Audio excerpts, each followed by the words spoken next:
Welcome everyone to the Velvet Bite. I'm your host, Melissa Dawn, and we will be live with you in just a few moments. In the meantime, while you're waiting for me to appear, if you would be a sweetheart and support this show and go and subscribe, thumbs up, share, add it to a playlist, that would be brilliant. Also, don't forget to support me by subscribing on the Substack. That is melissadonharris.substack.com, and you can go to the website melissadonharris.com for all links to all platforms. We will see you in just a few moments.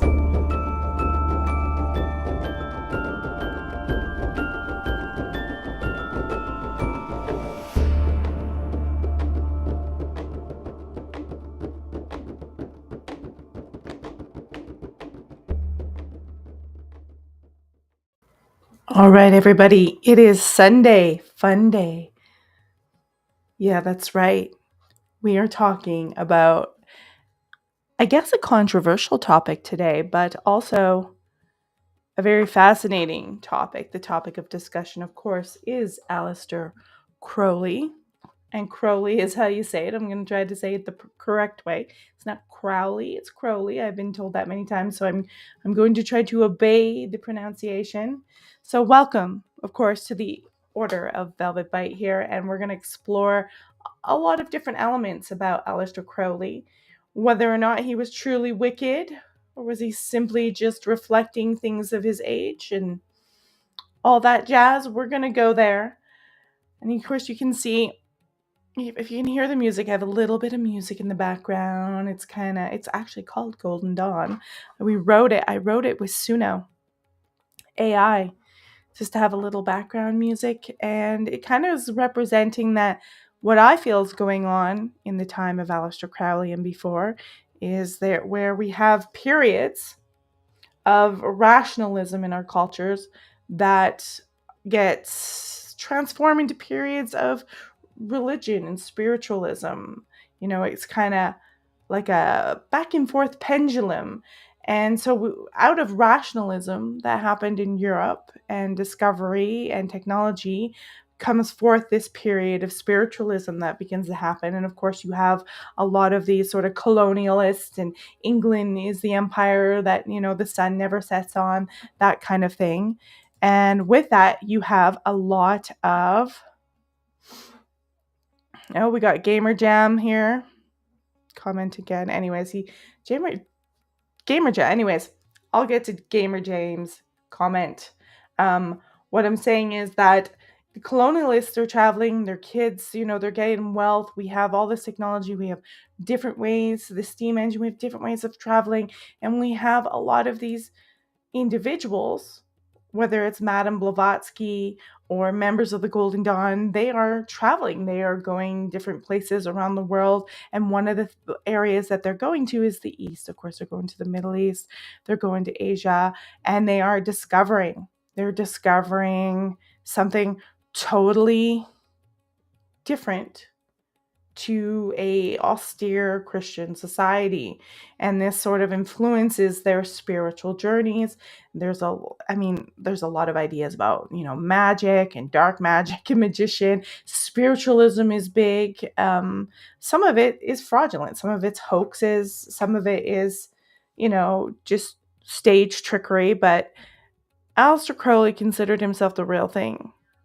And we're going to be doing a bit of a presentation I have and some videos. I've also booked a film director that's going to come on the 15th of November. That's another Sunday. So we're going to have the Sunday. He's from London, England. And he's going to come on and talk about his time at the Thelema Abbey in Cefalù, Italy. So he went there, God, decades and decades ago.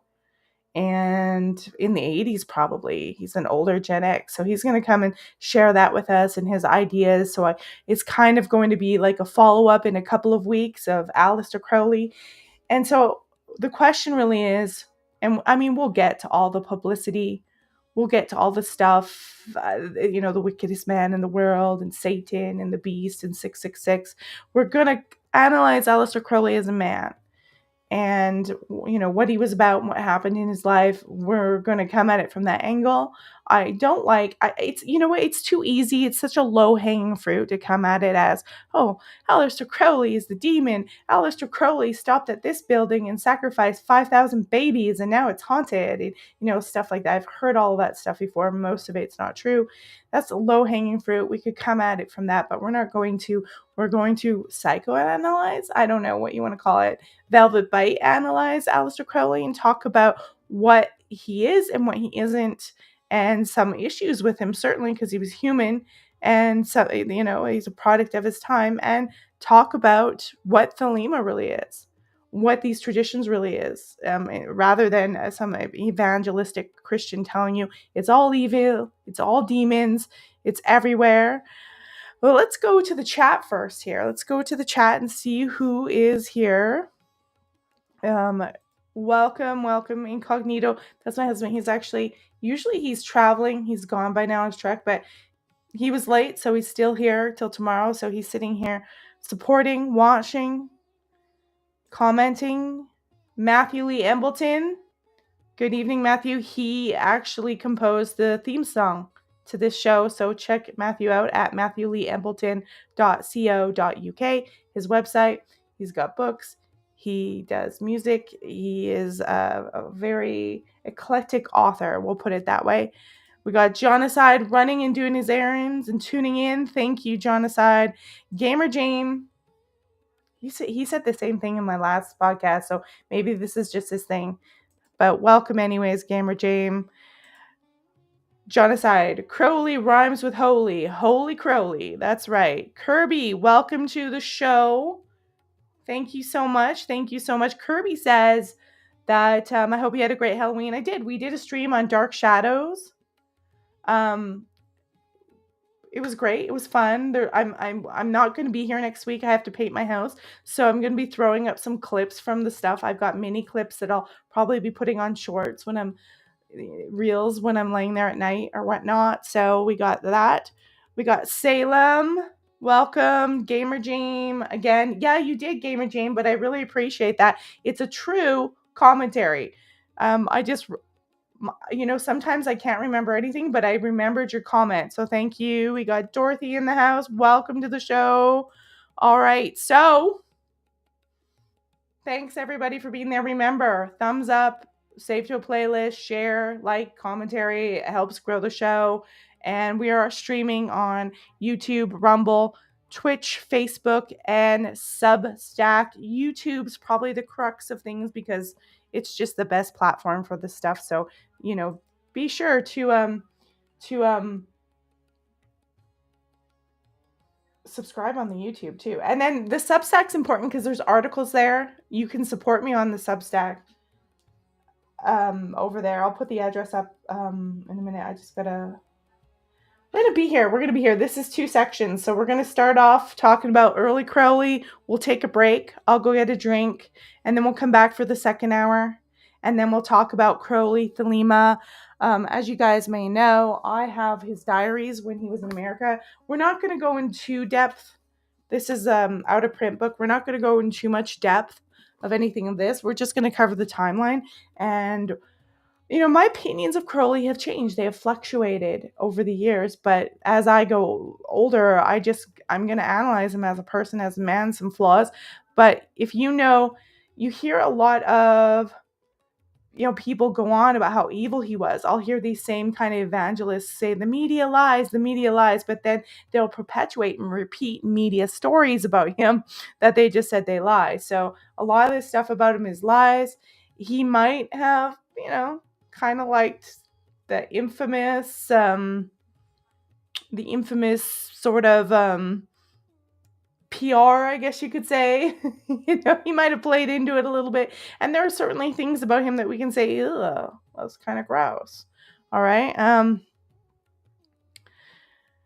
Let's go here. Okay, so I don't want to nudge the music up too loud, but we're going to go into our sharing screen because we're going to get right into Crowley. This is actually up on the Substack for people who are paid subscribers. That is melissadonharris.substack.com. This is the PDF. The PDF link is available there for anybody, but we're going to go through it today. we got exploring Aleister Crowley. Now, Aleister Crowley was born Edward Alexander Crowley, of course, the 12th of October. His birthday just passed, 1875. He passed away on the 1st of December in 1947, shortly after World War II. We got early life. Now, you guys may have known that his father was Plymouth Brethren. His father was Edward Crowley. He was trained as an engineer, but he had shares in a lucrative family business called Crowley's Elton Ale, which made them a lot of money. So he was able to retire long before Crowley was ever born as an engineer. And so he had a lot of money, ironically, from selling of alcohol. He was a Quaker originally. We all know what Quakers are. I know Quaker Oats, we have the happy little Quaker guy smiling, but I have a feeling Quakers were a lot more harsh and salt of the earth. You get a lot of this sort of, they're not necessarily Catholic. They're pushing that system away. They're more like less serious. They don't want you to have decadent celebrations. It's about working hard and having this devotion to God that is pretty strict. But his father converts to this exclusive brethren called the Plymouth Brethren. And he actually preached. He traveled and preached. And his wife, Emily, who's obviously Aleister's mother, did convert when they married. But he was like a traveling Plymouth Brethren preacher man. Here at the top, guys, you can see this is probably in the 1940s and 1950s, but Crowley's Family Ale, Alton Old Age. You can see some of these little beer coasters, the little crow there. Super cute. I actually love the design that existed.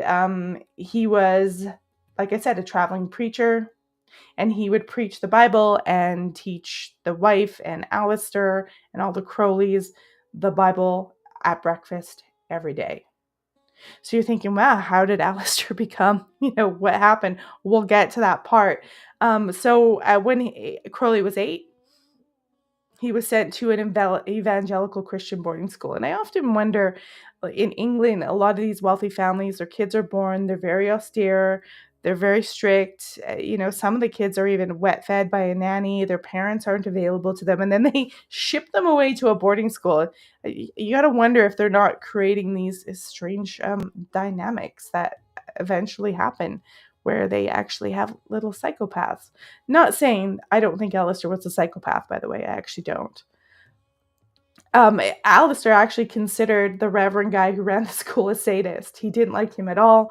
In March of 1887, Crowley was 11 years old. His father dies of tongue cancer. So huge trauma right there. And I think you're going to realize that this is a defining moment in when Aleister Crowley's personality begins to change, and he becomes his mother would call him the beast. So he becomes a problem child. He becomes exceptionally promiscuous. He becomes very, a little hellraiser and a problem. And his mother was an overbearing mother. Those two, we're going to talk about those two combinations. Either an absent father in your life, a father who dies, and an overbearing mother. They create a lot of trauma. Oftentimes,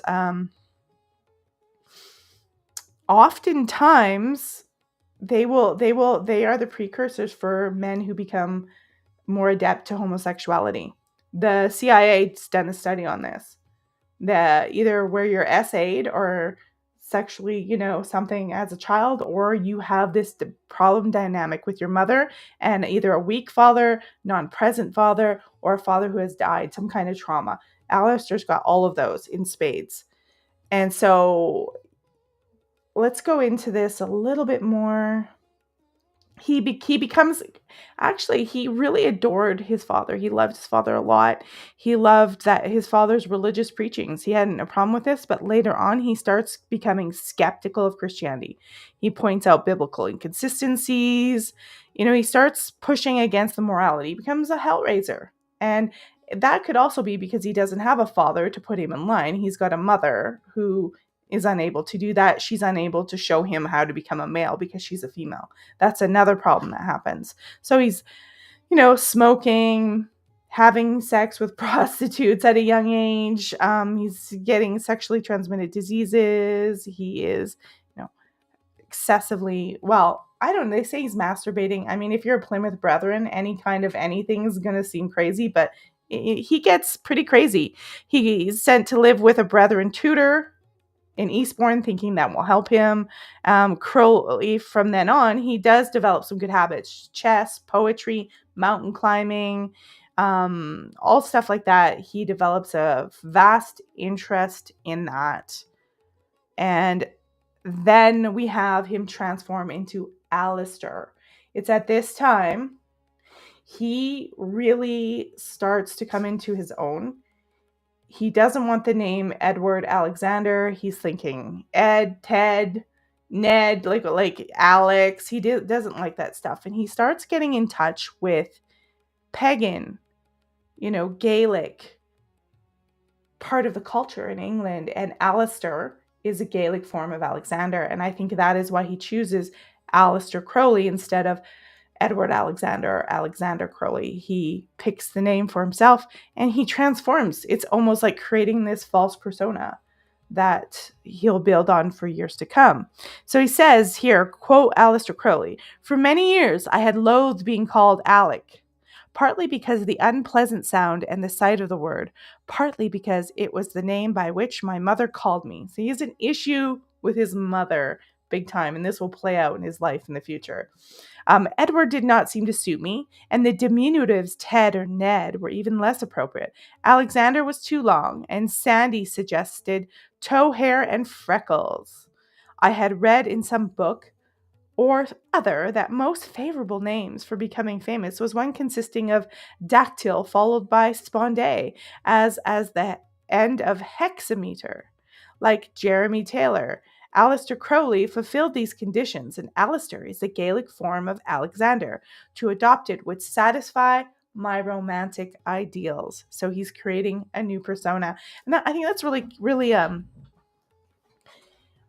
really important to look at this formation right here, because I think Aleister was probably a narcissist, maybe not extreme, but certainly when he was young. And narcissists often have to have a new name or form a new identity.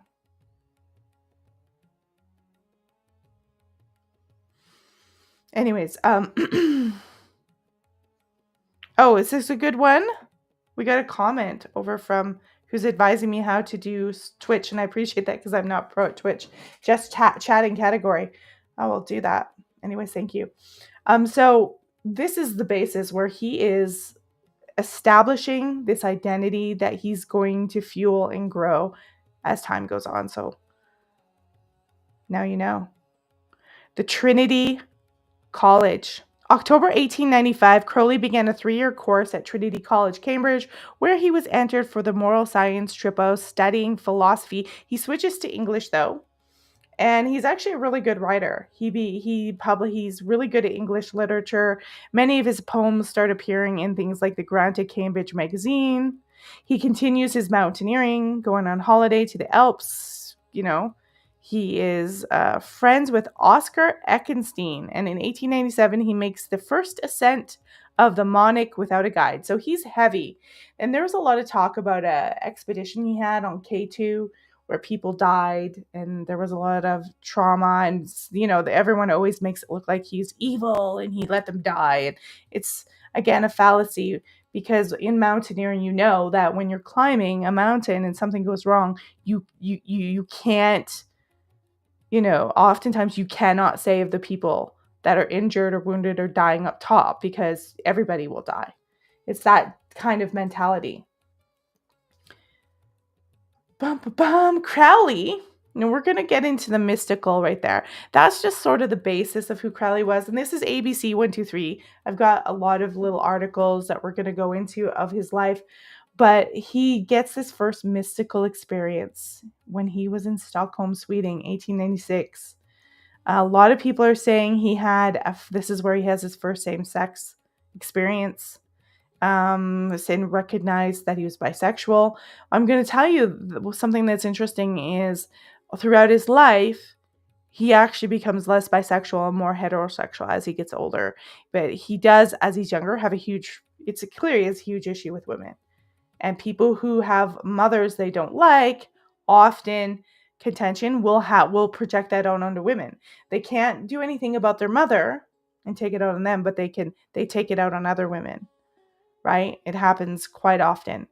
At Cambridge, Crowley maintained a vigorous sex life with women, female prostitutes. So he's not engaging in healthy relationships with women. Do you notice that? He is hiring prostitutes. It's like significantly an issue with his mother. And he does catch syphilis, but eventually he took part in the same sex activities despite their illegality. I don't know. Someone asked a question about how the syphilis affected him mentally. I don't know if it's curable. My guess is he probably got a cure for it. In October of 1897, Crowley met Herbert Charles Pilot, president of Cambridge University Foothills Dramatical Club, and they were in a relationship. He breaks it off, and he follows his interest in Western esotericism, and then he travels to Russia. So a lot of people, he had lots of trips to Russia, back and forth and back and forth, and I think this is where a lot of the spy and World War I thing comes from later on in decades to come. People are thinking that he's a spy. He was a very well-traveled person. Remember, he inherits his father's fortune from Crowley's ale. He inherits that when his father dies. It becomes his fortune. And so he is, you or I couldn't follow this sort of esotericism the same way that Aleister did, but he could. That the picture in the middle is a painting I think he did of himself when he was in Thelema a little bit later on. He had a brief illness. He goes to Petersburg, Russia, not Moscow, and learns Russian because he was considering a future diplomatic career there. Obviously didn't work out. And he ditched that because he was hell-bent on pursuing the occult. Now we get into where people mostly know him from. People know about the Golden Dawn. There's a lot of stuff and myths about the Golden Dawn and what it is and what it isn't. I am not a professional at Golden Dawn. There's a really good channel out there. I'll tell you it right now. It is called Dat Darling, DA''AT, Darling. She's a Thelemite and she talks about all these different religions and she kind of does like an ABC 1, 2, 3. I would check her out, and if you wanted to know about Golden Dawn, she probably could spell it out, but we're going to go through some things simply. We're going to see if we can suss this out. It's not all the horridness that you think. Yes, the Kabbalah is there. The Jewish Kabbalah plays into a lot of these, but by the time the people in the Golden Dawn got hold of that stuff, they transformed it away, and Kabbalah is not really accepted in the Torah, the Talmud, maybe in the Talmud, but it's not really accepted in the Torah, and mainstream Judaism is like, get lost, right? Like, it's not their thing. The Golden Dawn people transformed it into some sort of Christian or mysticism thing. They really applied their own rules to it. They took what they liked and threw out what they didn't like. He obtained AE Waite, and if you know anything about AE Waite, Rider-Waite. AE Waite is one of the creators of Rider-Waite tarot deck. So big people, big names. Bram Stoker was in the Golden Dawn. Okay. He had a book called The Book of Black Magic and the Pax, and Carl von Eckenstaun's The Cloud Upon Sanctuary, furthering his occult interest. The same year, Leonard Smithers, a publisher who Crowley met through Polit, published 100 copies of Crowley's poems, A Place to Bury Strangers In. Well, sounds like a nice poem, but it was not particularly successful. The same year, Crowley published a string of other poems, including White Stains. I'll leave your imagination to suss out what white stains means. Won't get into that. He had to publish it abroad. Let's just say that, because the stuff that he is talking about was still illegal in England then. So he had to be very careful about publishing a lot of these works. In 1898, Crowley was in Zermatt, Switzerland, where he met chemist Julian Baker, and the two began discussing their common interest in alchemy. Alchemy plays out a lot. Remember John Dee, all those people. This stuff has been around for hundreds and hundreds of years secretly, and now it's coming out into the forefront. And so Baker introduces Crowley to George Cecil Jones, Baker's brother-in-law, and a fellow member of the cult society known as the Hermetic Order of the Golden Dawn. And that's how he gets in there, through these people, through acquaintances. They're like, hey, this guy is a good writer. He's writing some strange stuff.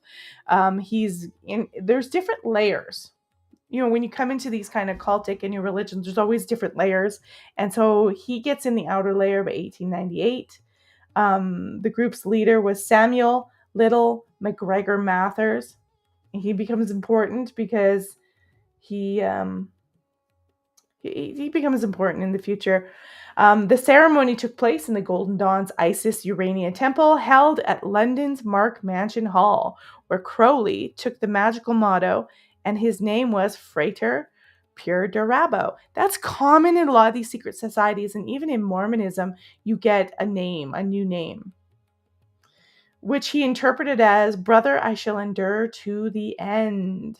Crowley moved into his own luxury flat and soon invited senior Gold Dawn member Alan Bennett to live with him and be his personal magical tutor.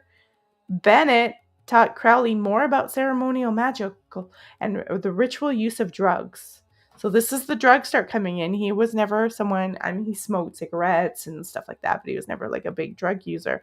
But it all, falls flat because Bennett is headed to South Asia to study Buddhism.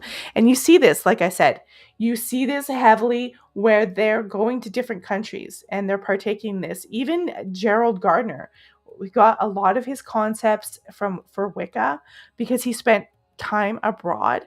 He was a very ill child. They shipped him over abroad with a nanny, and he spent all this time as a colonialist abroad looking at these different cultures and watching their rituals, watching what they believed in demons and possession and exorcistic rites that they were practicing. All right. And keep going on. Now, drama in the dawn. So, of course, Aleister Crowley, what I think a lot of people know him for is he has this personality that conflicts with people. He was lower grade in the Golden Dawn. He wants to get up there faster.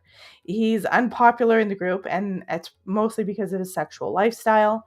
He had a bad reputation. He was developing feuds, arguing with people like W.B. Yeats. The lodge refused to initiate Crowley into a second order. And so him and Mathers in Paris becomes his friend, admit it. They kind of make up a scheme. A schism had been developed between Mathers and the other members. That's Mathers right up top there, I believe. And they kind of start planning to kind of take over. So with the help of his mistress and fellow initiate, Elaine Simpson, they attempted to seize the vaults of the Adept, a temple space on 36 Blythe Road in West Kensington. They're trying to basically take over from the London members, and the case was taken to court. I think they tried to lock him out, and one of the other members, I can't remember who it was, maybe it was Waits or something like that, they came in and basically knocked him flat on his ass. Like they basically physically showed the whole group that they were in charge and not Aleister. So Aleister got his ass handed to him there, essentially. And so they went to court, and the court sided with the members of the Golden Dawn that they had no business. And so they were totally isolated. Crowley and Mather's little plot didn't work, and they got it. So in 1903, this is when, of course, he gets thrown out of this. He doesn't get along. He's on his way to developing Thelema, but it's a big process. It doesn't happen like lickety split, but it's going. We'll take a break and look at some video clips and some other pictures in a second. But he meets Gerald Kelly in 1903. Actually, no, he doesn't meet. He meets him, but then he weds Gerald Kelly's sister, Rose. That's his first wife, Rose Edith Kelly. And at first it was a marriage of convenience. And the idea was that they didn't want her to enter. They were going to put her in an arranged marriage. And so Crowley marries her so she doesn't have to do that. And the family did not like this whole arrangement between Crowley and Rose, and they, opposed it. But it's here where he goes to Cairo with her. He actually does fall in love with her. They do bond. It does, stuff does happen. But when he's in the honeymoon with her, he's writing a series of poems, and they go to Cairo. And Rose, I guess they're pretending to be a prince and princess. He's got a lot of money still, and they rent his room, and she kind of goes into a trance and apparently invokes some ancient Egyptian deities. And according to his count, according to what Crowley said, Rose regularly became delirious, informed him, "They are waiting for you." And she explained that they were the gods of Horus, and on 20th of March proclaimed that the equinox of the god has come. She led him to a nearby museum where she showed him 7th century BCE mortuary stele known as the Stele of Ankev on Khonsu. Hopefully I said that right. I didn't butcher it, guys. Crowley thought it was important that the exhibit number was 666. It was exhibit number 666. So these things, it's not just about Satanism or in the world. There's all this other stuff playing in. It's, I don't know, you could call it divine synchronicity for Thelema. The number of the beast in Christian belief. So he's kind of projecting his Christian belief out on this and saying, wow, that must be a sign. His mother calls him the beast. There's a 666. Rose is channeling all this information, and this information that she channels does inspire the Book of the Law. So it's the Book of the Law, which is pretty much a Thelemite's Bible, is supposed to have been channeled from a divine source. Now, according to Crowley, on the 8th of April that time, he hears this disembodied voice that identifies itself as Iwas, the messenger of Horus. Crowley said that he wrote everything down, the voice told him. So the manuscript for the Book of the Law was handwritten at first. It's in it's in the 20s. No, I think it's earlier than that, but it gets handwritten, and it doesn't even get published at first. I think it doesn't get published till decades and decades after his death, if I'm correct. Crowley said that he wrote everything down, and he titled it Liber el Vel Legis, or the Book of the Law. The book proclaimed that humanity was entering a new aeon and that Crowley would serve as its prophet. It stated that a supreme moral law was to be introduced in this aeon. Do what thou wilt shall be the whole of the law. Got to finish that off because I believe it is love is the law, love under will, and that people should learn to live in tune with their will. A lot of people take that to be do whatever you want and be cruel, but it includes love is the law, love under will. This book and the philosophy that it espoused became the cornerstone of Thelema. Crowley said that at the time he was unsure what to do with the Book of the Law. He often resented it, said he ignored the instructions. And so, if you see him not being Book of the Law, it's because he's conflicted. He doesn't know, he's not sure what's going on. He's trying to make a sense of this whole Book of the Law thing and what he's just had channeled to him. Now, you could also say, hey, that dude's crazy because you can't channel stuff and woo, nuts. But hey, I don't know. Anyways, let's keep going on. He, according to his account, he instead sent the typescripts of the work to several occultists he knew, putting the manuscript away, and he ignores it. He doesn't publish it. So it's not like it's some divine Bible. So we're going to talk about the Book of the Law right now, and then I'm going to go on to something else. Then we're going to take a break. Then we're going to get into some other stuff, and we're going to get into the rumors. We're going to get into the juicy stuff at the end. But the Book of the Law contains 3 chapters, each of which Crowley said had been dictated. It's very cerebral. It can be overwhelming. So if you're going to read it or look at it, you're going to be overwhelmed because it's heavy. And it may not even make sense because it goes into a lot of Egyptian god figures, Egyptian feminine goddess, and it really balances out the male and female. There's no masculine ruling all. It's completely different. So let's keep going. A facsimile of the original handwritten manuscript was published in the Equinox, Volume 1, Number 7, in 1912. In 1921, Crowley gave the manuscript its own title, the Book of the Law, to distinguish it from the typeset version. It is now sometimes referred to simply as Liber 31 XXXI Roman numeral. The original manuscript was sent on Crowley's death to Karl Germer, the executor of his will and a head of the Ordo Templi Orientis. We'll get into that because he becomes engaged with them as well. On Garmer's death, no trace of it could be found in his papers. There were matters rested until 1984 when Tom Whitmore, the new owner of the house in Berkeley, California, began searching through the junk left in the basement by the previous owners. Among the used mattresses, lumbers, and outdated high school textbook were 2 boxes of assorted papers and newspaper clippings dealing with Germer's affairs, the charter of the OTO, and an envelope containing the original manuscript of the Book of the Law. Whitmore donated the papers to the OTO. The final version of Liber Leges includes text that did not appear in the original writing, including many small changes of spelling. In several cases, stanzas from the Stele of Revealing were inserted within the text. So they kind of update it. Hello, everybody. We got Lucas Williams.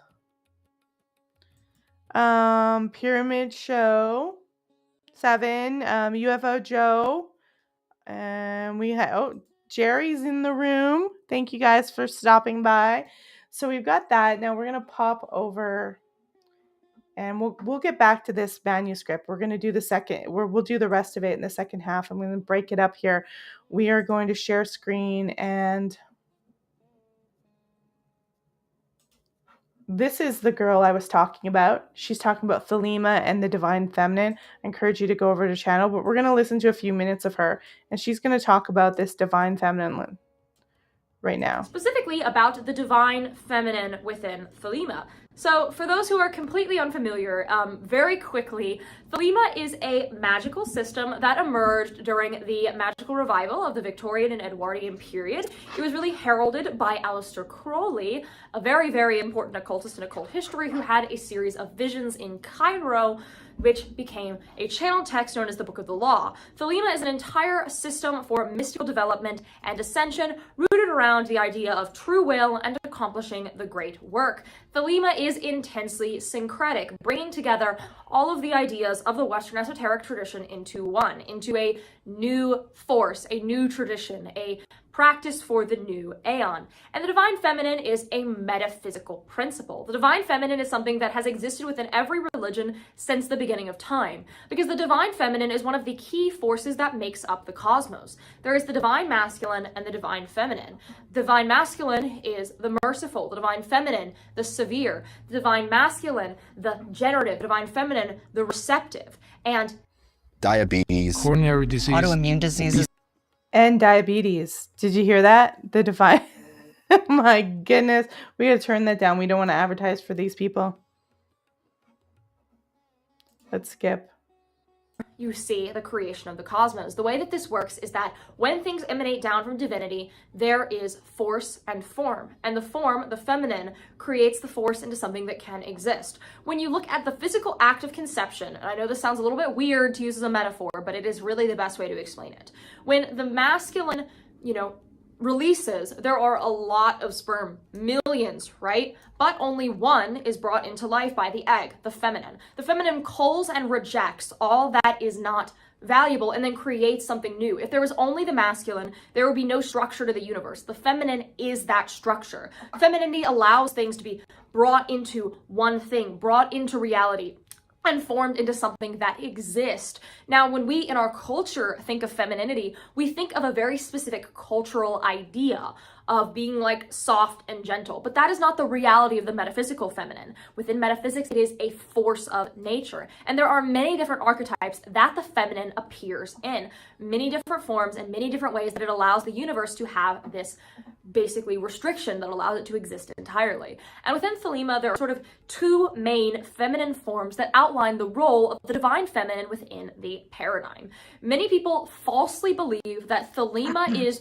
really anti-feminine. There was a recent video essay that actually came out, and I'm not going to name it because I don't want to do drama. I'm not that type of channel, that basically argued that Thelema is incredibly misogynistic in its portrayal of the divine feminine. And that could not be further from the truth. If you are looking at it from a surface level and you only consider one of the feminine archetypes, and you only consider that feminine archetype in the exoteric or literal sense, I do see how you can reach this conclusion. As well, there have been Thelemic men in the past who have done things that are not so great. Not so good. But that's not a problem with the paradigm. That's a problem with those people. And okay, so we'll pause that there.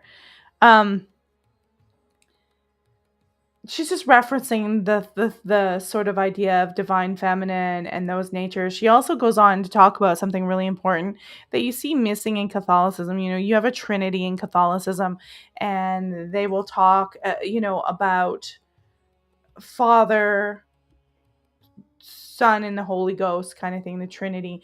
And in a lot of these goddess cultures, and especially in Thelema, their Trinity is essentially mother, father, child.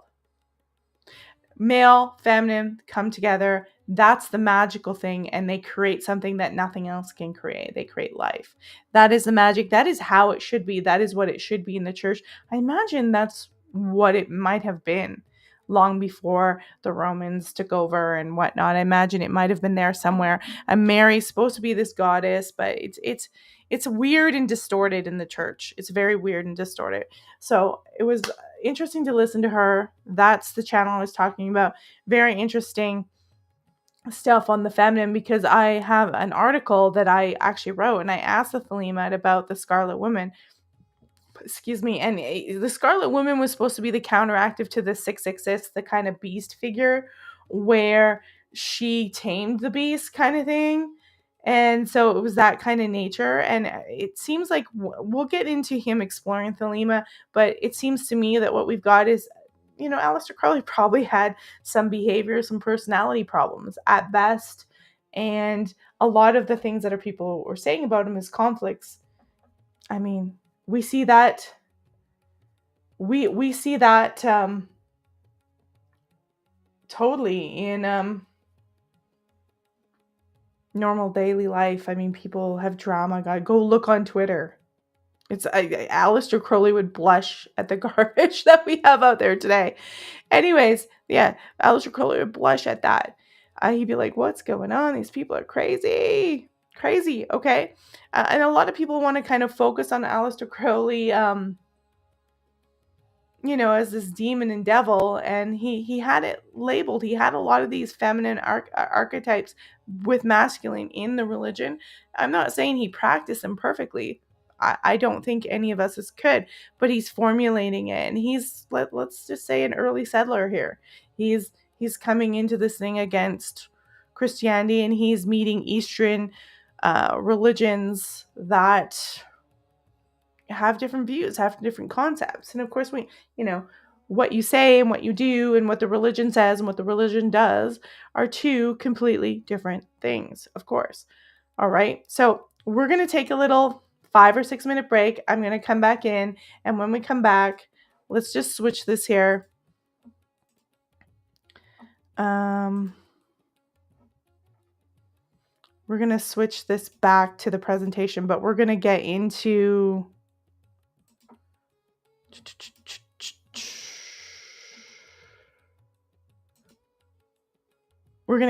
the second half, which let's start at is that 13? Yeah, we're going to get into the Book of the Law a little bit more. We're going to have things like Wicca, chaos magic, Enochian magic. We're going to go into some of the specifics. So I'm going to pop myself out, mute my camera. You guys can read through this in whatever you want. Have a boo. I'm going to pop myself out, put the music up a little bit, and I'll be back in a few minutes. You guys can go have a bathroom break, do what you want, and we'll do the second hour in a couple of minutes. All right?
Okay, everybody, I am back.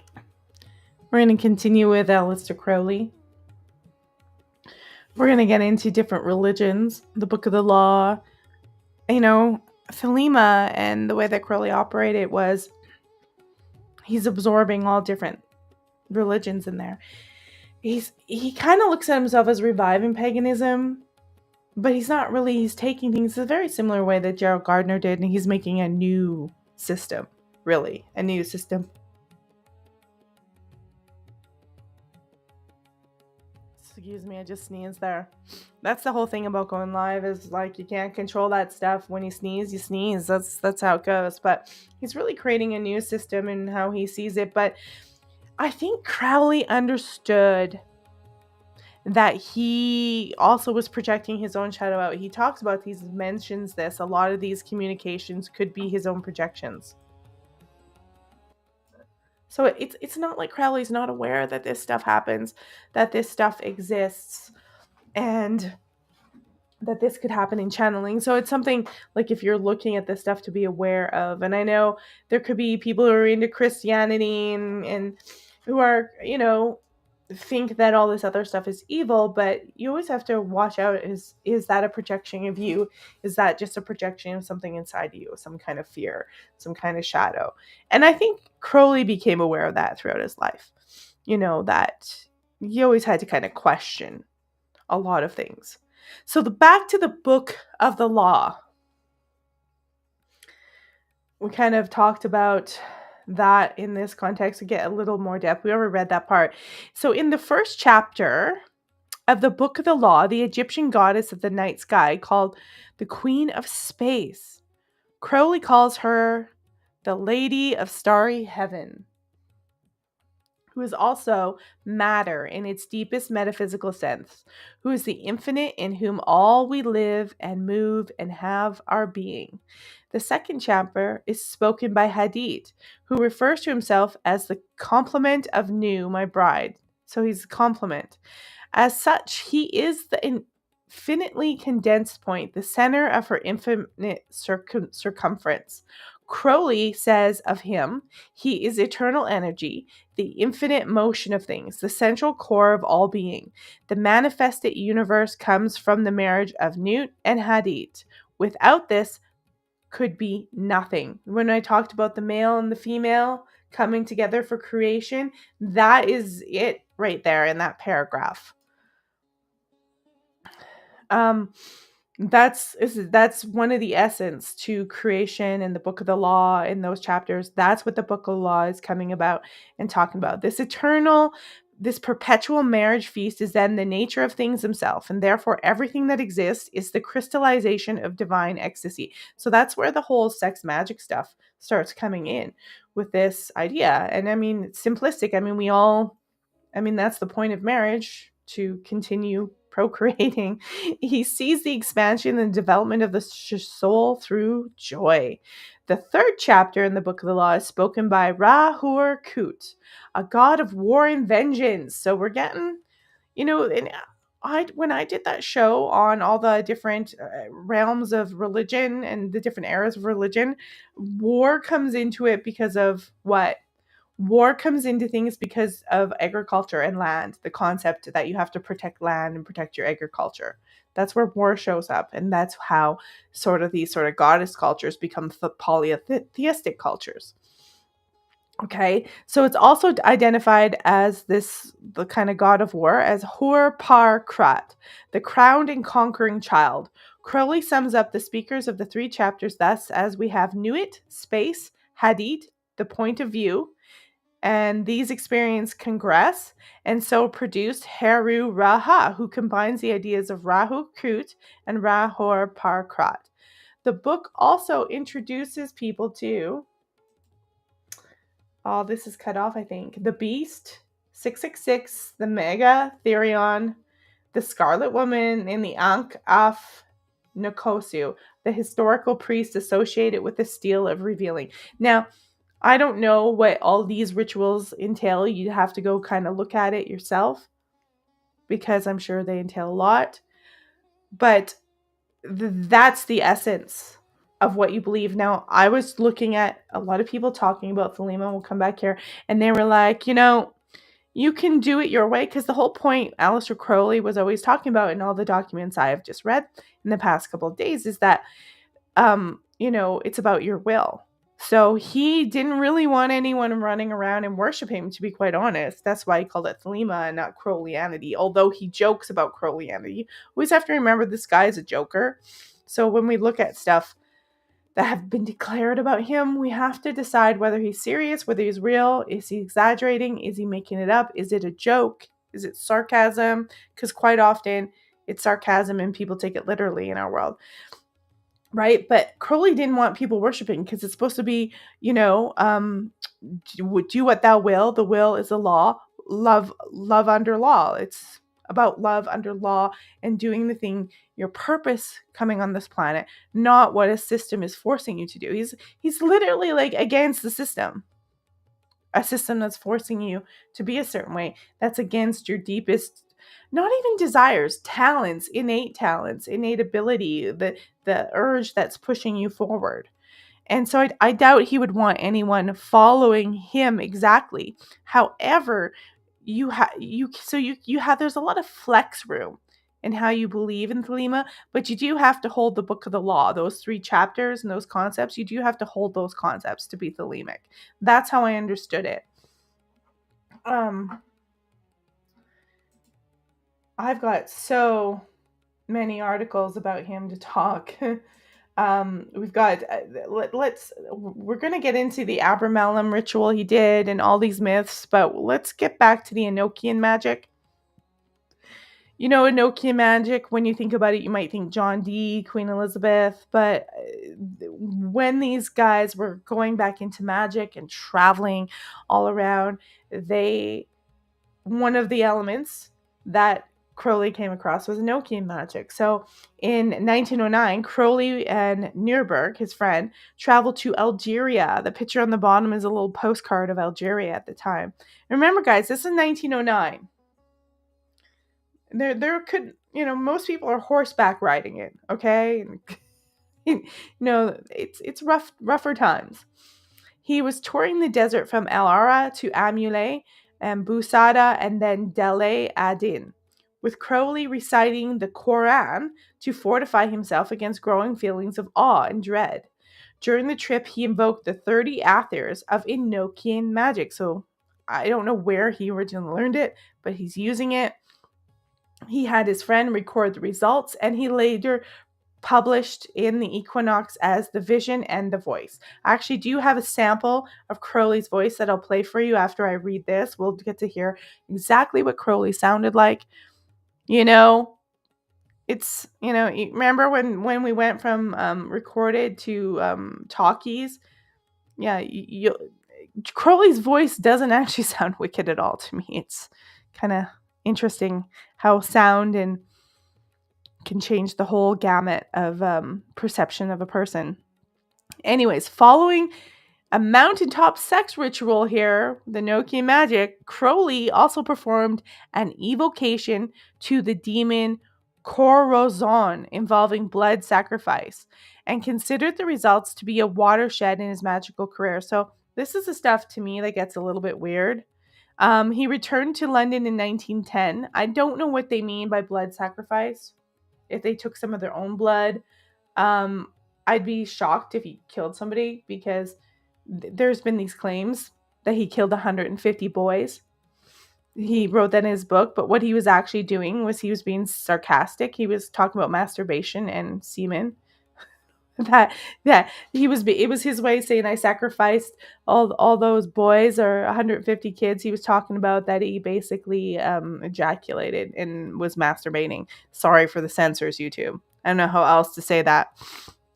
So anyways, he returned to London. He found that Mathers was suing him for publishing Golden Dawn secrets in his Equinox. And the court actually favored Crowley, said, nah, can't happen. The case was widely reported in the press, with Crowley gaining wider fame. So this guy, Mathers, down in the corner here, tried to sue him, but it actually made Crowley more famous, and actually perhaps infamous, because people started to refer to him as a Satanist or advocate of human sacrifice. despite the fact that he was neither a Satanist or that. He was just exploring things outside of the rigid Christian concepts that were in England and France at the time, and other countries like the United States. The publicity attracted new members to the AA, among them Frank Bennett, James Bailey, Herbert Close, and James Windrum. The Australian violist Leela Waddell soon became Crowley's lover, deciding to expand his teachings to a wider audience. It's so funny when the news tries to report on this stuff, often they make them more famous. It's like the Streisand effect before it was called the Streisand effect. Crowley developed the rites of Artemis at this time, a public performance of magic and symbolizing featuring AA members personifying various deities. It was first performed at the AA headquarters, with attendees giving a fruit punch containing peyote to enhance their experience. So they already know, and I'm sure they learn this stuff from people in these other countries in the Middle East about using drugs to enhance that. So they weren't the first in the 60s. Aleister Crowley was doing it way before, but of course Aleister Crowley was hugely influential to a lot of those people. So now we have the Book of the Lies, and you're like, well, what's that? Book of the Laws, Book of the Lies. Is it a lie? Is it the truth? Is he trying to trick us? What's Crowley up to? He published this in 1912. It was a work of mysticism that his biographer described as a great success in merging his talents as a poet, scholar, and magus. The German occultist Theodor Russ later accused him of publishing some of the OTO, Order Templi Orientis, within his book. Crowley convinced him that the similarities were coincidental, and the two became friends.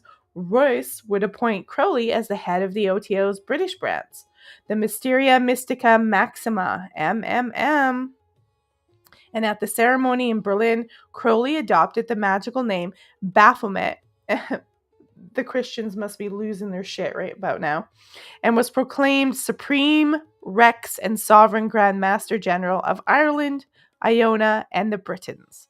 With Russ's permission, Crowley set about advertising the MMM, the Mysteria Mystica Maxima, and rewriting many of the OTO's rituals. So he pretty much came in there and spiced up the ritual, made it a little bit better. Remember, Crowley's a great author. He's really good at writing. He's a poet.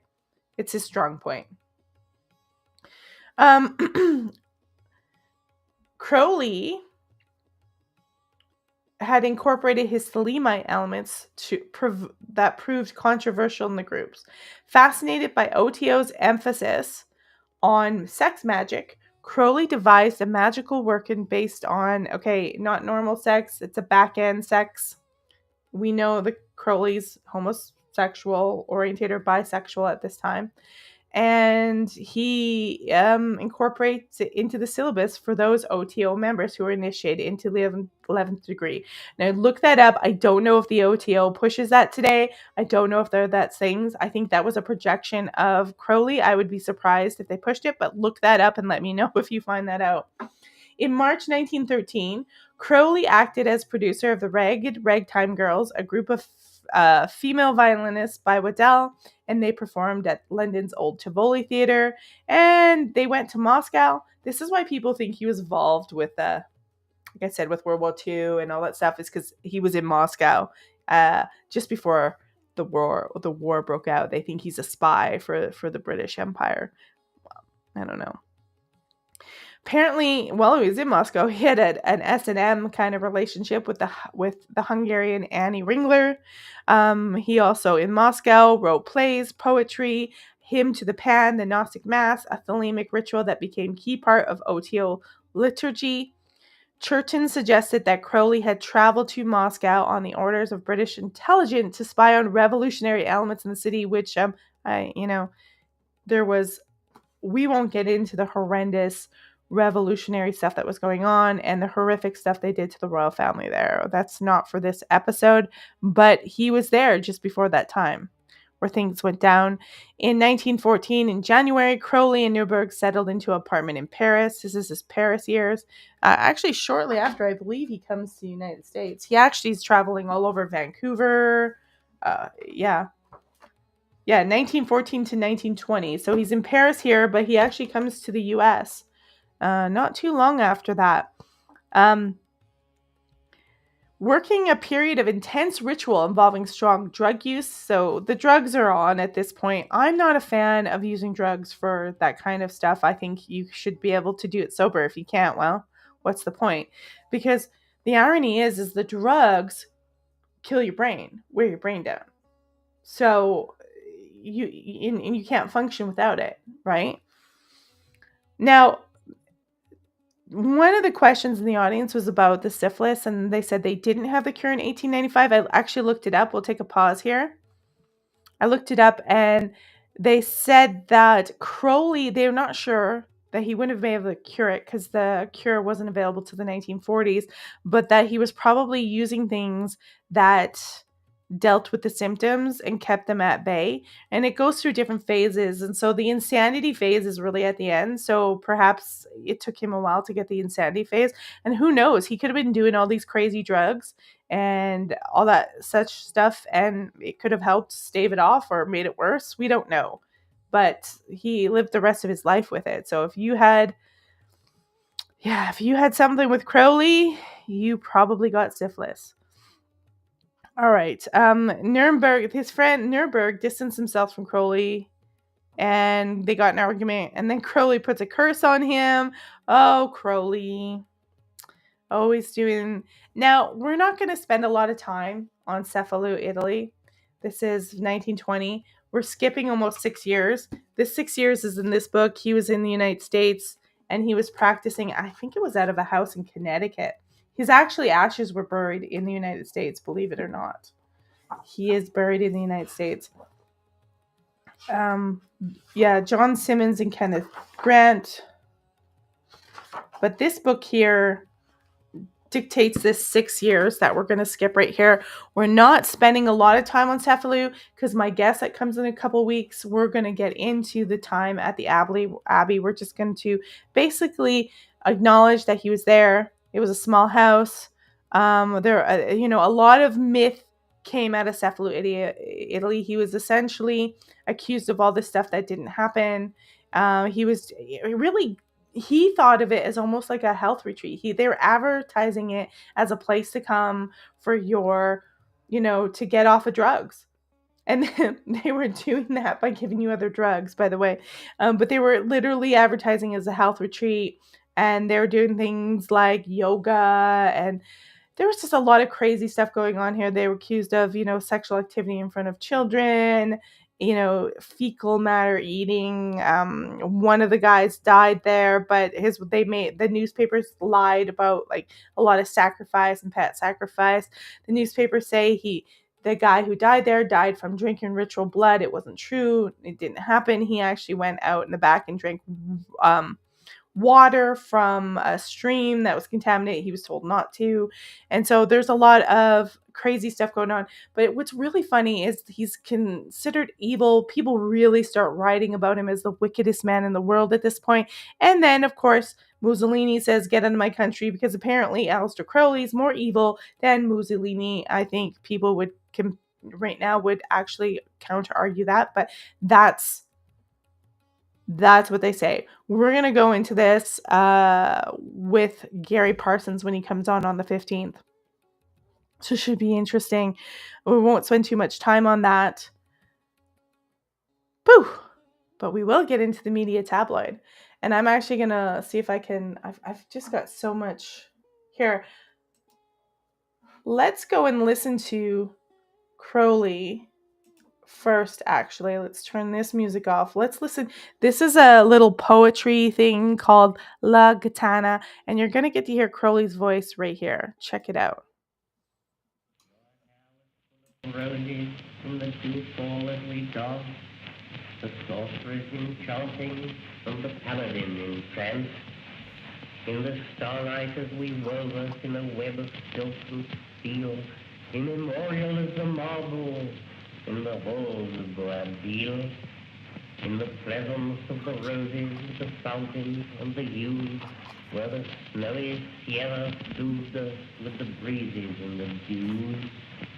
In the starlight as we trembled from a laugh to a caress, and the gods came warm upon us in our pagan allegress. Was the ballet La Bona too seductive? Did you feel through the silence and the softness all the tension of the steel? Your hair was full of roses, and my flesh was full of thorns, and the midnight came upon us, worth a million crazy mourns. Ah, my gypsy, my gitana, my Celia, where you paid for the dance that turned to earnings. Oh, a sunny land in Spain. My gitana, my Celia, more delicious than a dove, with your hair aflame with roses and your lips alight with love. Shall I see you? Shall I kiss you once again? I wander far from the sunny land of summer to the icy polar star. I shall find you, I shall.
No one can hear my voice. I'm sitting here talking and talking, and nobody can hear me.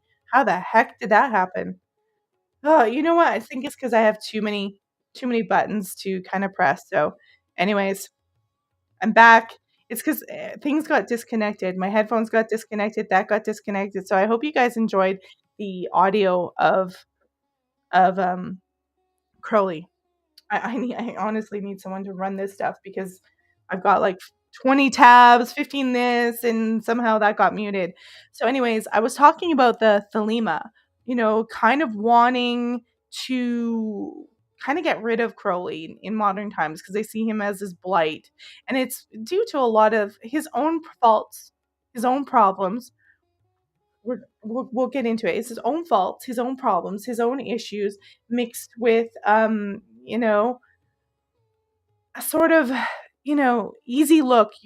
Hindsight's 2020. You can look back 100 years and goes, oh my god, what the heck. Look at these people doing all these drugs. Look, none of these drugs, most of these drugs weren't illegal yet in this time, and it was common for elite people were going over to the east to do drugs, and I don't think they realize the effects of things quite. So you have a lot of information today that they don't realize. And remember, Aleister is dealing with an issue of he loses his very religiously strict Plymouth Brethren Quaker type father when he's very young. And then he has this more permissive mother who is overbearing at the same time. And it develops this persona of this beast that acts out. He's acting out his grief probably from his father's death, but nobody understands this in these days. So he's acting this out. He's got this overbearing mother. Nobody's masculinizing him. He becomes in his younger years obsessed with men, and that's hence the bisexuality. We're not really talking too much about his wife Rose. There's a lot of people who say he was abusive, and there was a lot of abuse happening And I want to highlight this because I'm not trying to brush over like Crowley didn't do horrific things. In the Abbey of Thelema, I'm sure things were done that were inappropriate. Inappropriate, right? Like things that just don't, you would never do today. So we're not throwing those, but a lot of things in the paper were lies. Like drinking cat's blood never happened. There's a lot of things that are just out out and out lies.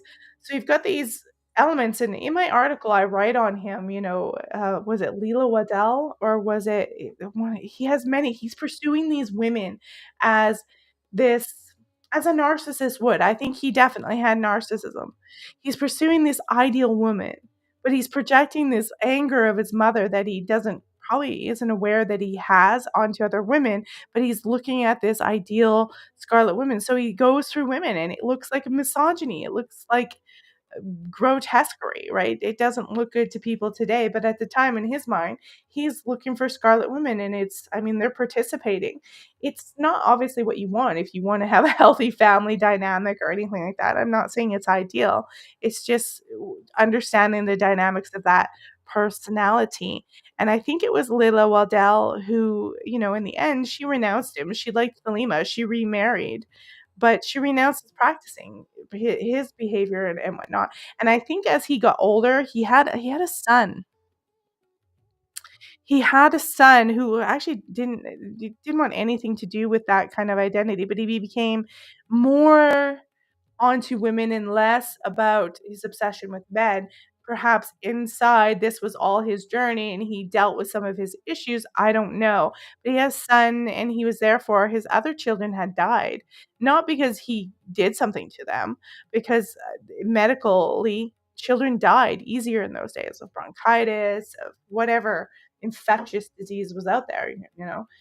Unfortunately, some of his children didn't make it, his daughters, and people will say, oh, he's cruel and mean, he killed his children, and it just wasn't true. You can go and look at his journals and see that he's distraught. He locks himself away. He's in massive grief when his daughter dies. So we're also not talking about somebody with no feelings or anything at all, but he's got some stuff from his history, like many people do, and he's exploring things that are new in this society that are considered like, whoa. And one thing that the papers at the time love to do is villainize, and they want to sell papers. And they're not always concerned with whether it's true. So just here's some examples of just a few clippings. The scat, where does the devil get you? The odd beginning of Ron Hubbard's career. They called him, in some of them, the wickedest man in the world. And this is really a joke when you come out of World War I and then World War II, that Aleister Crowley could be the most wickedest man in the world.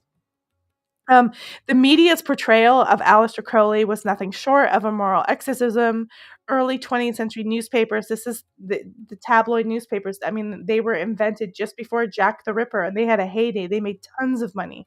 It's, outrageous headlines that are crazy with pictures and big text, and then short stories, easy to read fast, easy to digest, not exactly intelligent, that kind of stuff.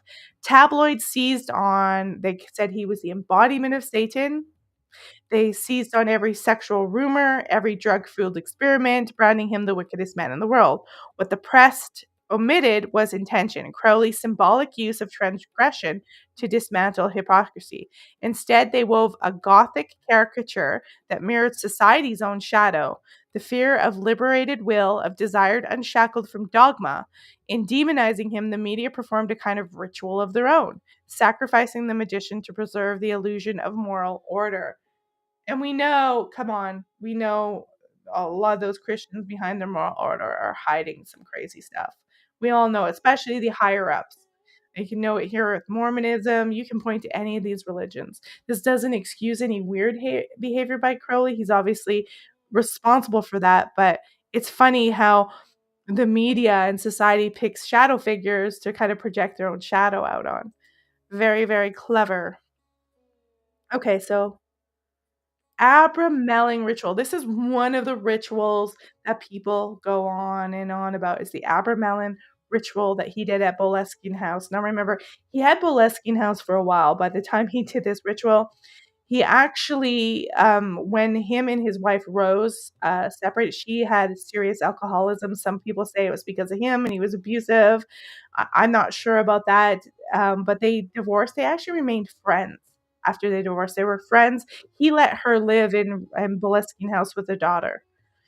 So, but he did go here to do this Abramelin ritual. So we're going to explain briefly what that is, because everybody to this day says he left a portal open and it's, evil ever since. People are like that. You hear the crazy stuff like the evil house, burn it down. They're happy when it lights on fire, like really crazy, weird thinking. But essentially, the Abramelin ritual, or the sacred magic of Abramelin the Mage, is a grueling, months long, I think it's 6 months to be exact, operation of purification and invocation said to unite the magician with their holy guardian. That's the higher self, a guardian angel. The divine aspect of the self. Originating from the 15th century grimoire, the rite demands isolation, abstinence, prayer, and ritual devotion over a period of traditionally lasting to 6 to 18 months. Its ultimate goal is spiritual illumination, granting the magician direct contact with a higher intelligence. Monks and priests do this stuff all the time. Come on. And mastery over the demonic forces of the self and the cosmos. It's both mystical and psychological, an alchemical ordeal meant to strip away illusion, confront shadow, and emerge transformed. Crowley famously attempted it at Boleskine House, but his abrupt abandonment of the ritual marked a turning point that some say unleashed chaos he never fully reigned in. It doesn't make sense that some kind of chaos was released. This is all myth and crazy stuff written by people who are like either retarded or ignorant. I think it's probably more sensational magazine stuff, but he's I don't know why. Some people say this ritual is about you're getting in contact with demons to get to your higher self. That makes no sense at all. Makes zero sense. It's your higher self. And I've got to wonder my own personal opinions on this. We'll come back to this in a second, that if you don't go through abuse and weird childhood stuff, that you get disconnected from your higher self, because it should be a lot easier to talk to that than an 18-month ritual. But I also find it weird that they're getting all bent out of shape when clearly monks and whatnot go to solitude and fasting, and they either whip themselves. They got all these weird stuff that happens, you know. So it's beyond me to understand what the deal is.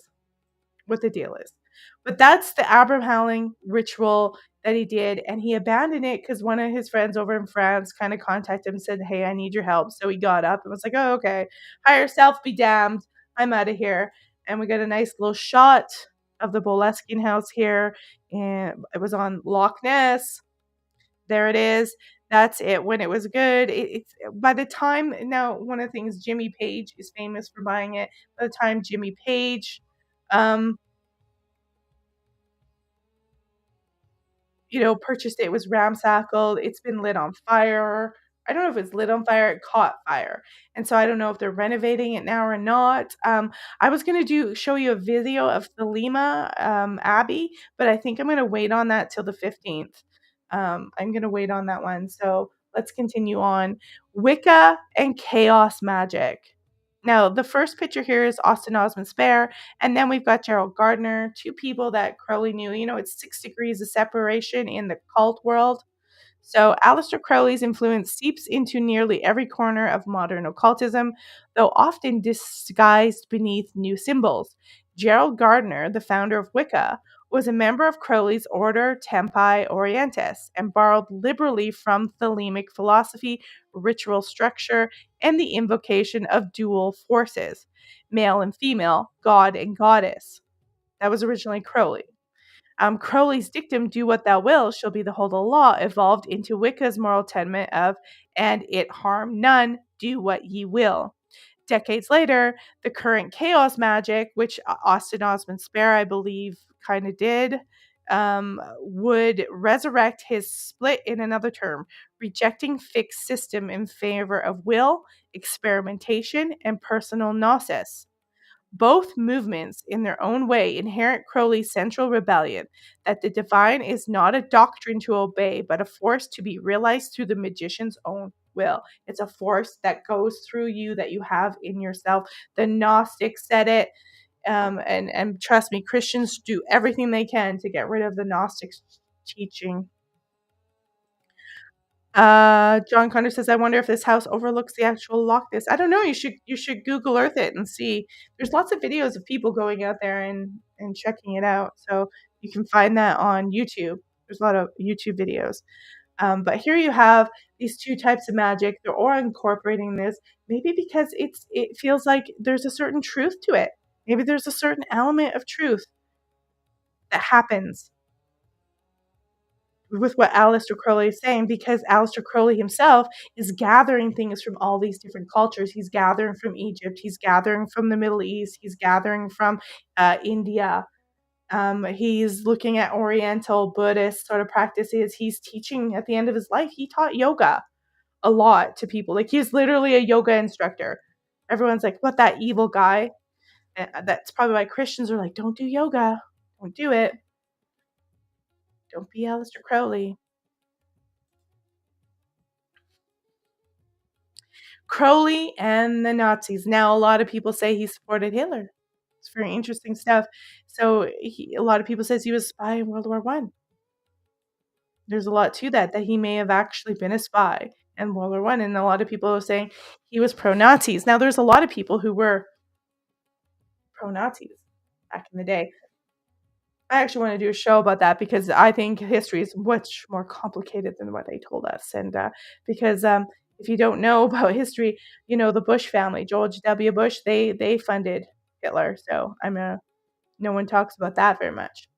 So here it is. Crowley's connection to Hitler and the Nazi movement has been heavily mythologized, but the truth is far more complex and revealing. So in the early 30s, Crowley watched Hitler rise with curiosity. He was intrigued by the regime's use of occult and esoteric symbolism as tools of mass influence. So I'm going to show you a picture here. This is a picture from Mathers, from the not from the OTO, but from the Golden Dawn. And the symbolism, remember, the Nazis were heavily into the occult. And so Crowley's going to see this as, oh, maybe there's some potential in Germany, right? There was tons of spiritualism on the street in Germany. So this is one of the images that Mathers had done, gosh, like decades before, long before the Nazis ever showed up. And you can see right here on the shield is an almost swastika-like symbolism. So basically, I'm sure when Aleister Crowley seen that they were using this, that he thought they were doing it in the same intent as Aleister and all of them. But we know things went a little crazy. So this is from probably 40 years before Hitler even rose to power. And you can see the symbolism. I'll show you some more pictures from the Golden Dawn. This is Mather's books. We've got the that's the serpent, and it moves up through all the systems that you have to meditate and achieve to get to. Here is that again in a different form. This is kind of like the tree of life. You start here. This is the physical. This is the first section, the third realm, and the second realm, sorry, and the third. And they show you this snake that slithers all the way up. This is obviously getting into the chakras, all sorts of things you can see happening there. Here's another picture of his diaries, some imagery. We got some more imagery of symbols from Golden Dawn, different shapes you use for different things. I'm just trying to parse it out. I'm not telling you to go join the Golden Dawn. I'm essentially trying to explain, some of their belief systems in the most simple way I can. But these are just some things. So when Crowley sees Hitler, he thinks, oh, wow, there's some potential for the OTO and Thelema there. Except for he got banned. What happened with Hitler is they were into the occult, but they wanted to control it. Just like any authoritarian system does, they banned the OTO, they banned spiritualism, they banned any kind of practices like that. Meanwhile, they were doing drugs and practicing the occult like crazy, but they didn't want other people practicing the occult. They didn't want anybody else doing it. So he bans it. So Crowley's fleeting notion that the movement might serve a higher esoteric purpose. He thought Nazism might be good and real, and it didn't happen. He came to view Hitler not as an initiate, but as a desecrator, someone who twisted the language of will and initiation into collective domination. Crowley dismissed Nazism as a black magical parody, a system that worshipped obedience over illumination. By the war's outbreak, he had turned decisively against Hitler, even offering his insights to the British intelligence to counter fascist propaganda and the psychological sorcery he once studied from afar. After the war, Crowley's rumored ties to Hitler mutated into a mythology all their own. Occult sensationalists and Cold War conspiracy writers wove him into the legend of Hitler's secret magicians, which was not true, claiming he had influenced or even trained the Fuhrer through esoteric teachings. He never did. Stories completely unsupported by fact. These fabrications fed the public's hunger for occult explanation of the evil of Nazi Germany. Transforming political horror into mystical drama. In truth, Crowley had condemned the Nazis as spiritual parasites, yet his notoriety as the most wicked man on earth made him an irresistible character for post-war pulp writers seeking to fuse black magic with fascism. And this always works into the system anyways, and Christianity for them to maintain power. It's crazy. The myth persisted because it satisfied a deeper cultural need to believe that the monstrosity must have supernatural source. In that way, even in death, Crowley's name became a sigil, again, this time not for illumination, but for the dark glamour of conspiracy itself. It's conspiracy that doesn't go on fact. Conspiracy is fine. I talk about conspiracies all the time, but you want to have some facts going on there. You don't just want to create a whole story. So now we get into Crowley's influence, and then we'll take some comments and questions. We'll look at some more articles.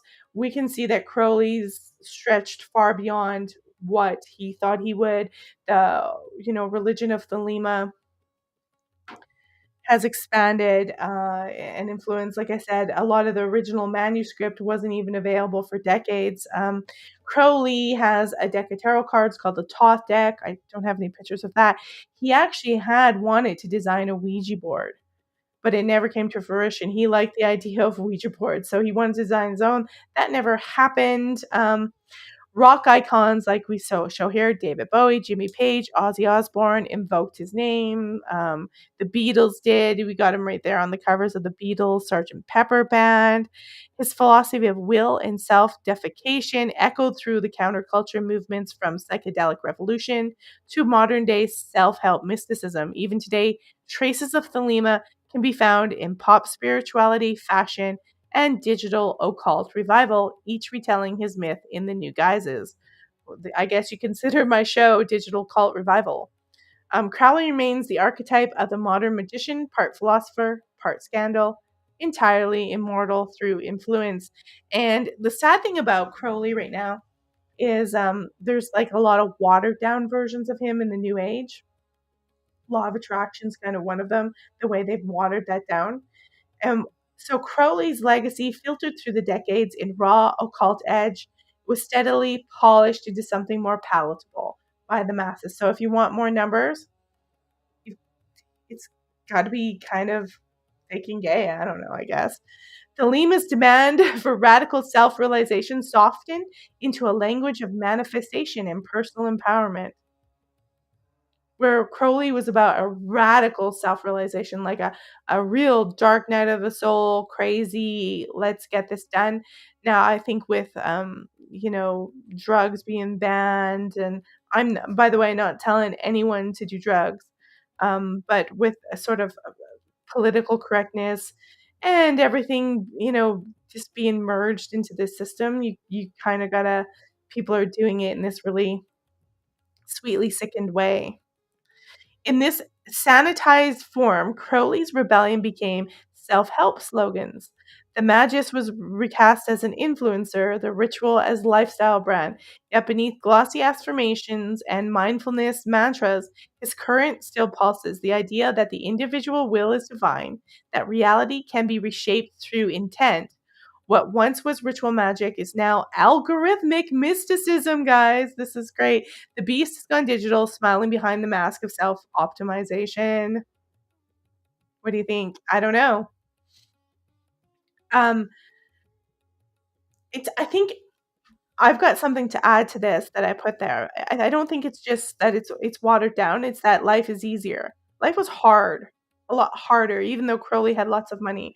I don't even go through the period where, Crowley runs out of money and the things that he has to do to get money. He burns through his money so fast, right? He burns through it like nobody's business. And so he's, at the end of his life, he was, like I said, doing tarot reading, yoga. He was teaching yoga. He lived to 71, and he's probably in rough shape.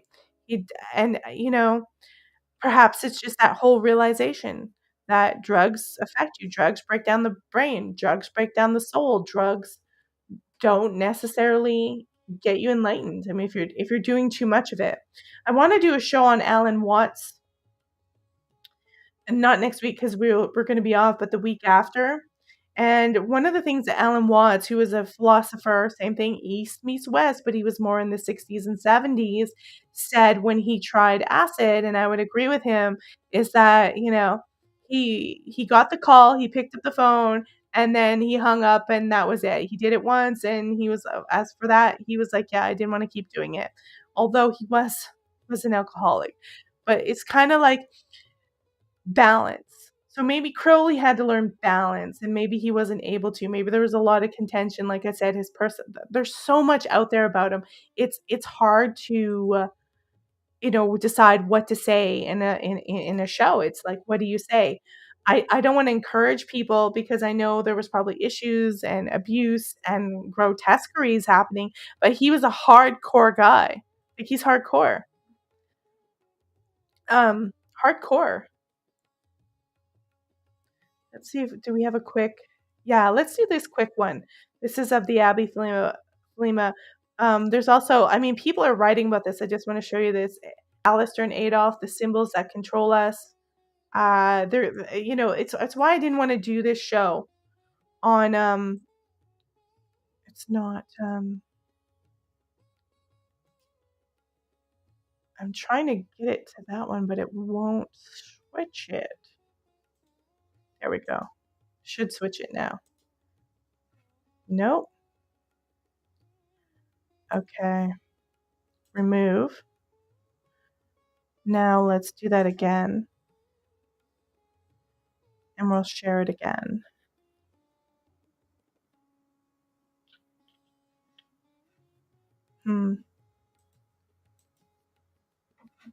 So strange.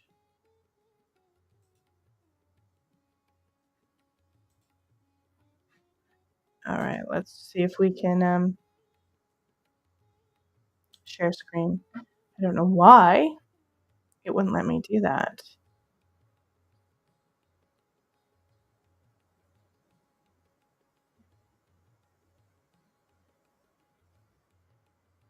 Yeah, here we go. See how that looks. It's not sharing my screen. This is very bizarre. Oh, here we go. It wants me to do that. Let's pop into here. Aleister and Adolf, the symbols that control us. Like, you can see this ridiculous concepts, and people have fantasies where they want to connect things that are there's a slight connection, because the occult was all over the place in Germany, and they were using the symbols. They were adopting them from the same place that Aleister Crowley. But it just shows you that you can have good intentions, you can be doing things, and then a fascist government can overtake that and adapt those symbols and bastardize that. So the fact we can't even use that symbol anymore, right? And that's why I say, to say Aleister Crowley is so wicked, is kind of a joke. It's kind of funny. I mean, I think Aleister Crowley would show up today and blush at some people.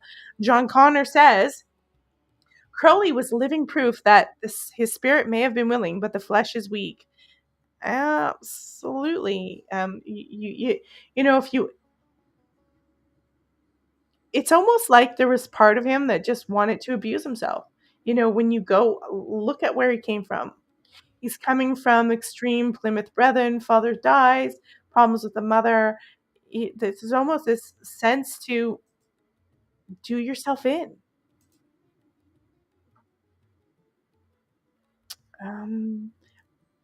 Let's see here. Yeah.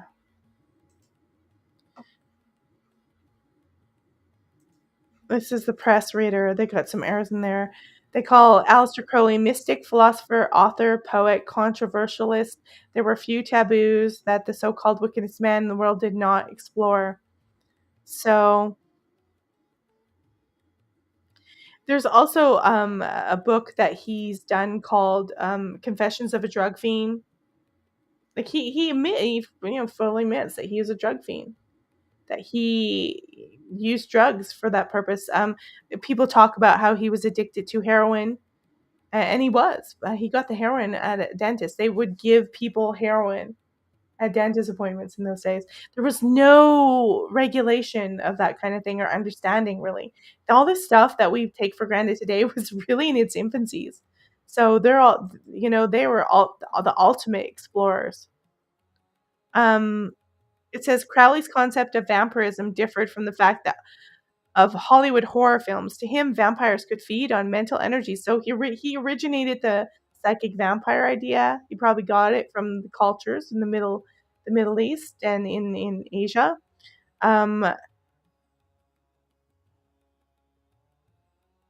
Well, this guy's declaring that he adapted a political concept by World War II, and I'm sure he did.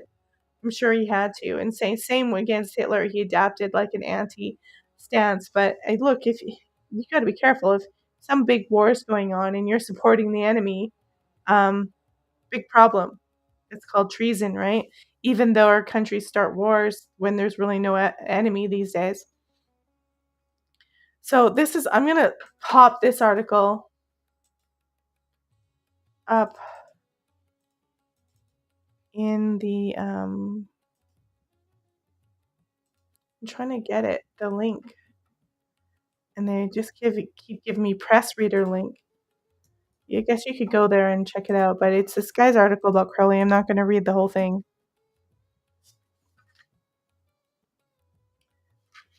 There you go, pressreader.com. You can find, I'm also going to give you one on Thelema. Let's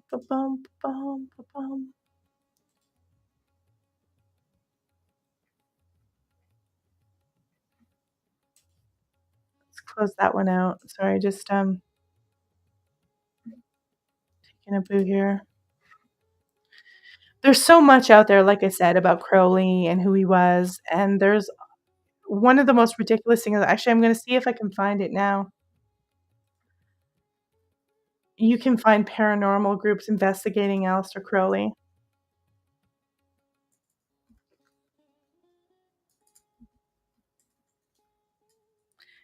And it's just all right, here we go. We'll see. People are going to the house and it's all scary and demons. They're so unaware that they don't realize that all their stuff about Aleister Crowley is a projection of their culture. It's a projection of their own inner sight. Just like there was one where they literally went to not Boleskine. They went to it was a restaurant, and they were investigating it because they said Aleister Crowley had sacrificed children there, and Aleister Crowley literally probably stopped there for tea.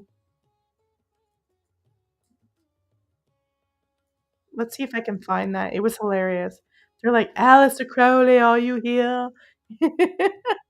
It's just funny.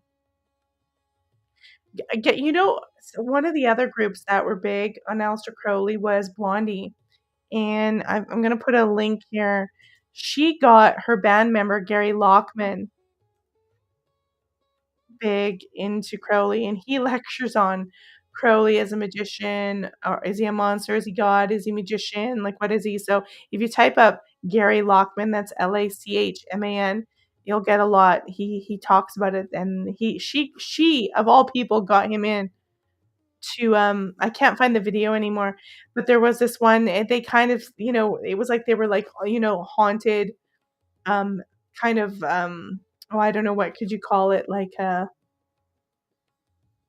one of those TV shows where they go in the dark and they investigate everything, and they're in this restaurant and they're like, "Oh, I can feel the evil demon, Aleister Crowley."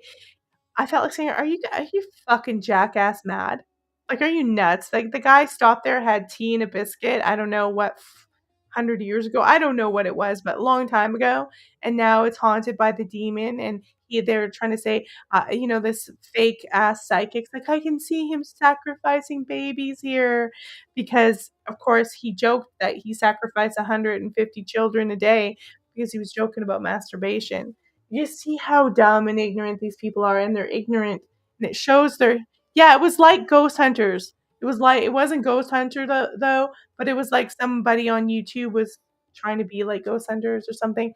It was so ridiculous, and everybody is so hysterical, and I think they just don't want people to see them as bad or evil, or either that or they're really stupid and they really believe it. Yeah, they thought they were paranormal investigators. They just looked, when you look at the facts, they just look ridiculous. You know, Aleister Crowley, probably stopped somewhere and had a dump, and now it's haunted with the souls of 500 babies, crazy stuff like that. And sure. You can take issues with Crowley and how some of his relationships went, but I bet you anything, if you go and survey the field today, you can see relationships far worse than anything that he ever sustained. I mean, he had many relationships with many different women and many different men, and was very chaotic, and he was traveling. This was not a person, if you wanted a stable life, that I would say, hey, if you want kids and a nice house and a stable life, I wouldn't have recommended that you take up with Aleister Crowley. I wouldn't have recommended that you go to his abbey in Thelema, because, it's not safe to do so. People do stuff like this all the time, take up and go different places. I'm not recommended it, but what they have turned him into seems to be our little manifestation of our culture, and how we want to put all these negative elements into one person. It's like a sacrificial lamb, and he is alive and well on the culture. There has, in my opinion, has never been a really good documentary done on him yet. It's always really scary and really the wickedest man. They'll have someone narrate his voice that's like, whoa. It's more like, Vincent Price and Boris Karloff than Aleister Crowley. They never really do what I just did and outline the actual religion and what he believed, and see him as a person, maybe with a personality disorder, maybe with some issues. You can say things you don't like about him. You don't have to follow Thelema, but he certainly, I mean, there's quotes of him saying, I want debauchery, I want all of it. And the guy was drug fueled. He also had syphilis. So maybe he was going crazy. And I think that's the difference. And that's why I always encourage people. The drug part, I'm not cool down with. Let me see. I'll try to find something I'll read from this book to close out, and then we'll draw a tarot card. I think we're coming up on the 2 hour. I always like to do a. Let's see what we have a comment here. No, to be honest, I would be more inclined to believe that occultists would body snatch a cadaver over living children, just on principle that missing children cause too much attention. Well, the other element, at least with Aleister Crowley, is this idea of love and love under will. It's saying and there's still this idea that you're not supposed to harm none, and especially in Wicca, you don't harm people, or it comes back to you. And you hear Wiccans, you hear people say that all the time. Well, that's not our creed, because we know that that stuff will harm you. Let's see what we can read here, and then I'll draw a card. We don't have a Thoth deck. We have a Rider-Waite deck, but we'll draw a card to give us some inspiration for the week. And I'm going to be painting, so I'm going to be sore and I'm going to be cranky all week long. I'm going to be freshening up our paint. So I'm trying to see what would be a good one to read. If any, Dorothy says, it was in 2015 that the house suffered a devastating fire, rendered it uninhabitable. Manor on the southeast side of the Loch Ness in the Highlands, so it's on the southeast side. Yeah, they're still probably trying to renovate it, and that's not the first fire. that had ever been. And everybody's like, yay, it's on fire. Okay. 18th of March. Opus XXIII, that's 23. Beauty Opus Xer. Excellent. Elixir, object, to get a new grip on the great work. He writes, last night I noted that Muhammad was right again. With 2 women, you have to explain each to the other. With 3, 2 of them compare notes, while you're with the third. But 4 make a crowd and can be neglected, as in the case of an orator. Some days ago, I received, I know not how, the word ocelli, which was connected in my mind with eyes, i.e., sun and moon, though I know no tongue in which this word exists as such. See how I mistrust myself? The word is, as I thought, perfectly good Latin, but not finding it in my little dictionary, I safeguarded myself this way. I ask, therefore, is this the word of the equinox, lingam of the sun? Yes, I therefore proclaim it. Opus XXIV, so we're on to 24, section 24. At 10 p.m., beauty, opus most excellent, very prolonged, elixir rich, strong, aromatic, object, fulfillment of the magus. Then he says he's packing on the 19th of March. He writes ditto on March 20th, saying he's still packing. So he's going to Paris with Aleister and Poupée, Willie, and Yaya. On March the 22nd, I saw Leah and Poupée to London, met Beauty and the Brats to Marseille. So I think he's being a little cheeky there. And on the 23rd of March, the hotel to Bordeaux. On the Grand Orient, lunch at Basso's. At 3 p.m., Beauty, Great Elixir, Magic. Object, Magic. It's very interesting. And then he says, 27th of March, arrived in Naples. No money from Morgan Harris. Put up at a hotel in Metropole. 3:15, opus fine, though brief, elixir very good. Object, successful and speedy arrival at Cefalù. So he's on his way to Cefalù. He's writing about it right in here. All right, so on that note, we got to do a card. We're gonna wrap up Crowley. I was gonna do the video, but we're getting close to 2 hours. I will review the Thelema videos because I've got a lot of clips. You can go to the Grim Life Collective. They went to the Thelema Abbey. There's several, video clips of them going to Thelema. My guest that is coming on the 15th, that is Sunday, 3 p.m. Eastern. He is from London, England, film director Gary Parsons. He has been to Thelema, and he's going to talk about the history of it, and we're going to go into depth. He was supposed to come in October and talk about vampires, but we're shifting it up. He was not well, so he's coming back on the 15th of November. So mark that on your calendar. No shows next week. I'll have reels up on the YouTube channel, so make sure you subscribe on the YouTube channel, my friends. It is melissa.harris.substack.com. That's just the Substack channel. But on the YouTube channel, it's just Melissa Dawn Harris. So you can find us there. And of course, the website is melissadonharris.com. That's where all the links are. Shuffle. I shuffle and then I just stop. Oh, I should have stopped there because my hand was telling me. I just stop when my hand's like, yeah, no, you have to stop. Yeah, I have to stop. Holy crap, you got to be kidding me. Do you know what I just drew? This stuff I drew the magician. I can't even believe that. The magician. Is that appropriate for this show or what? The magician, the magical magus. This is the theme for the day. It picked up on our energy, people. Like, can you believe that? I don't even know if I can believe that I drew that card. And I wasn't looking, I swear to God. I wouldn't lie to you. I'll tell you what the official is, but this is the magician. This is the guy who's transcending us from one world to another. Skill, diplomacy, pain, loss, disaster, self-confidence, will the querent himself. They don't know what they're talking about in the book. This guy's transcendent. It picked up on what we were doing. The deck knew, and it told me to stop there. The magician, people, that's the theme. Research it. Get in touch with it. Also, you know what I say on this show. Don't wear their logos. Don't give them your money. Don't go to massive events. And probably should avoid little tiny events, too. I mean, and I say don't wear their logos. And I keep saying I want to do a show on this. Logos are charged. They're charged with more than just a design or a shape. They're charged with emotions, feelings, and they connect you. They connect you to whatever is bound in that logo. That's why they use these symbols and sigils in the first place. So don't wear their logos. Try not to wear logos, especially politicians' logos. They're branding you like a moo cow, my friends. And that's it. We did I cannot believe we did. UFP says, Crowley, are you here? Well, hopefully he's far off in the beyond. Maybe he believed in reincarnation. I don't know. I don't think he's in the room. I think the deck I think they knew what we were talking about. And I'm going to sign off today, guys. We are done. My throat, I'm done talking.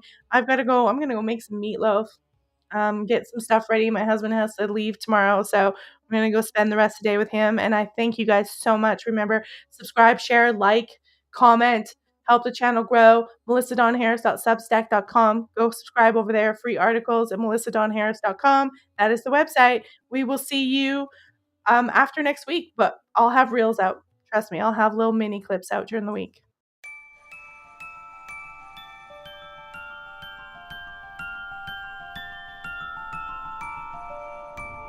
All right, that's our show for today. Thank you guys so much for tuning in and joining me on the live stream and watching afterwards and listening to the audio podcast.